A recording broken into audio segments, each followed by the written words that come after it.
that international trade creates aggregate welfare gains for economies as a whole, in the sense that it raises the real value of aggregate GDP.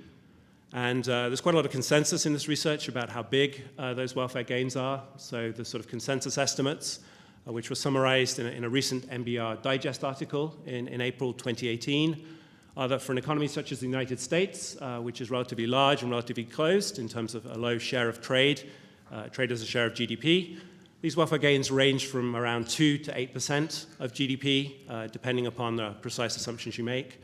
And those gains can be much larger for smaller open economies, such as Belgium, which has a much higher share of trade in its expenditure, and there the sort of consensus estimates range up to 20 to 30% of GDP.